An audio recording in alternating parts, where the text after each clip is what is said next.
Canadian mortgage payments are set to surge as interest rates rise. Better Dwelling says that's because of real estate prices, and Equifax disagrees with the narrative that higher interest rates are the real issue. And I'm going to address all of this in today's video because I am seeing a disturbing trend of my own clients having their mortgage payments increase by as much as $600 per month. And on top of all of that, I'm going to show you something that might actually be able to cut that increase in half. However, to do so, you're going to have to know exactly how to play your cards. But of course, before I can do any of that, I'm going to ask you to please subscribe to the channel if you would like to stay up to date here on my market of Surrey and the Fraser Valley. But today's video can actually apply to the entire country. So go ahead and subscribe so you don't miss more money-saving videos like this one. And since this video has the potential of saving each and every one of its viewers $300 per month on their future mortgage payments, I think it would be super cool if we could get this video 300 likes in return.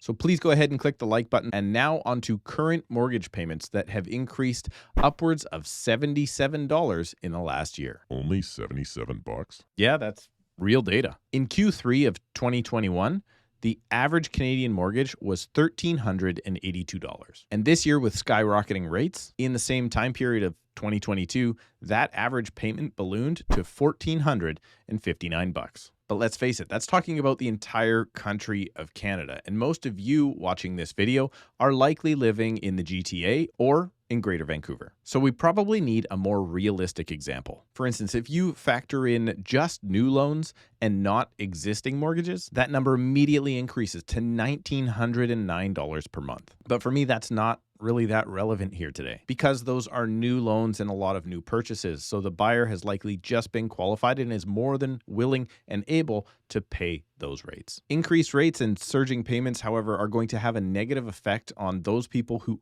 already owned homes and may have already been on a budget. To help illustrate this, let me run through an example for you. Let's say you bought a Surrey townhouse in 2018 for $700,000 and you bought with 20% down, meaning the mortgage that you actually borrowed was $560,000 5 years ago. And in 2018, it was very common to get a rate around 3.59% locked in at 5-year money, mind you, stress tested at 4.75%. And then for the last 5 years, you had a very comfortable payment of $2,850 per month, amortized over 25 years. And if you factor in a $400 strata fee, $250 for property taxes, and another $100 put in for heating, you would have had to, at that time in 2018, had a $114,000 household income to qualify for that loan. And I don't want to point any fingers, but let's say, for example, you took out that loan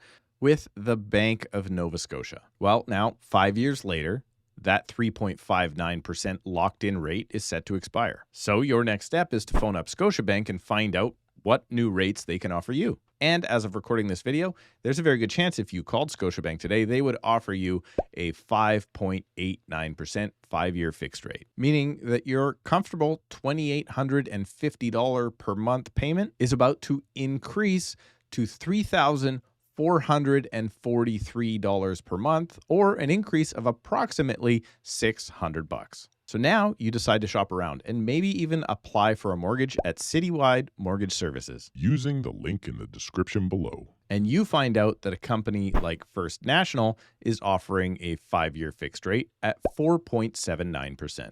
And if you do the math, keeping in mind that after 5 years, you likely now only owe $485,000, your potential new payment with First National could be as low as $3,144, or almost exactly $300 less than Scotiabank. But there's a problem with this, and, well, here's where it starts. The real question is, can you even now switch to First National? And the answer to that question is, well, maybe. You see, if you stay with Scotiabank, nothing really happens. You just accept their now higher rate and go on making your much more expensive payments. But if you want to save the money and switch to a company like First National, well, you have to requalify for your mortgage, meaning that you have to assume that your new qualification rate takes into effect the Canadian mortgage stress test, meaning that if you want to switch, you have to have enough income as if you were paying the new mortgage at 6.79%, even though First National would actually give you a cheaper mortgage. And to get the more expensive mortgage at Scotiabank, you don't need to qualify. And you may even need to now keep your 20-year amortization moving forward, because if you were to amortize back to maybe even 30 years, your rate would actually jump to maybe 5.24% or higher. Meaning, to get a 30-year mortgage, you would have to qualify upwards of 7.25%. So ideally, what you should do is probably stick to your original 20-year mortgage. But can you qualify now for a new mortgage of $485,000 at 6.79%? Because I'm really worried that you may not be able to. And just think about it for a second. If you can't qualify for the lower payment with a higher qualification at First National, you're going to be stuck with a higher payment from Scotiabank. And that unfortunately means that you could be stuck. But that leaves us begging the question, well, how much do I need to make now in order to switch to the new lender? Well, I ran the numbers, and you might be very shocked to find out that it's the exact same $114,000 that you would have originally been making if you bought the house in the first place. So technically, you should be fine, and watching this video may have just very well saved you $300 per month over the next 5 years. And that in itself is worth at least 3,600 clicks of the like button for the YouTube algorithm. But, and this is a really, really big but. Nope, bigger but.